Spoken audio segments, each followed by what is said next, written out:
What's up, NFL fans? I'm Emery Hunt, the czar of the playbook, and don't forget to check out and purchase your copy of our latest football game plan book, Stiff Arming Football Myths. We have these available in both PDF and paperback form. Gotta get away, gotta get away, gotta get away. Can't get no rest. Work all day. When will I learn?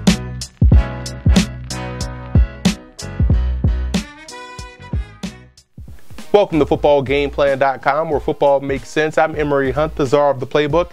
Bring you a 2015 NFL Draft special. We're going inside the war room with the Tampa Bay Buccaneers. We're going to take a look at the Bucs team needs to see what players could be possible selections to help fill those needs. But first, let's start off by taking a look at the Bucs' upcoming selections in this year's draft.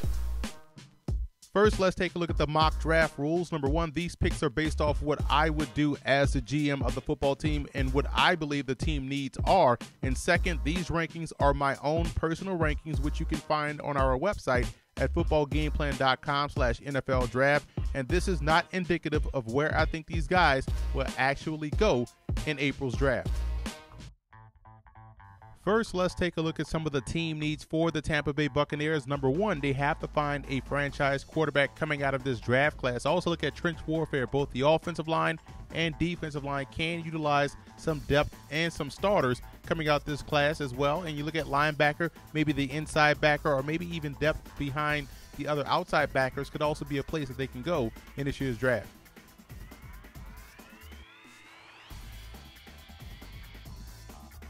With the first overall selection, I went with Jameis Winston, and that's a no-brainer. In my opinion, he's the best quarterback in his draft class and a guy that I believe can instantly upgrade that Buccaneers offense and make them a legitimate threat in the NFC South.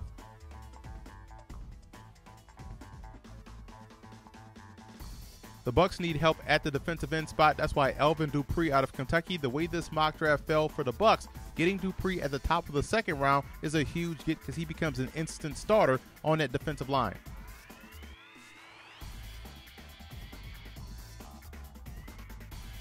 In the third round, I went with Curtis Grant out of Ohio State, a guy that I think can come in and start from day one at the Mike backer position. I think he was a better prospect than Ryan Shazier coming out of Ohio State last season.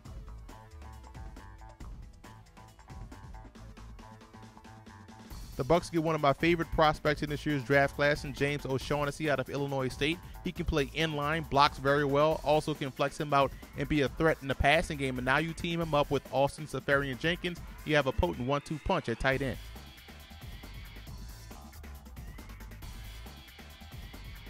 Continuing to bolster depth along the defensive line, you look at Danielle Hunter out of LSU. He may not be the feared pass rusher that some are making him out to be, but he can play the run extremely well. Now you have him and Dupree added to that defensive line, and you just made that defensive front a lot better.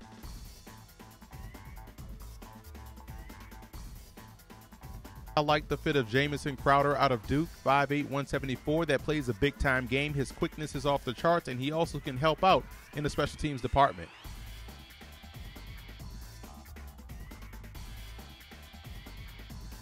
Another one of my favorite linebacker prospects in this draft class is Gabe Martin out of Bowling Green. He was too good to pass up at this juncture in the draft at 6'1", 229. Plays a lot like Levante David, but I think he can also play Sam if need be. And wrapping up the Bucs mock draft, I went with Jared Dudon out of Wagner at 6'1", 195. I got the chance to see him live this year versus Alderson Brodus, and what I came away impressed with was how well he plays the football. Now, he also can play free safety, which is why I made this selection. I think he can come in and give Chris Conte a run for his money.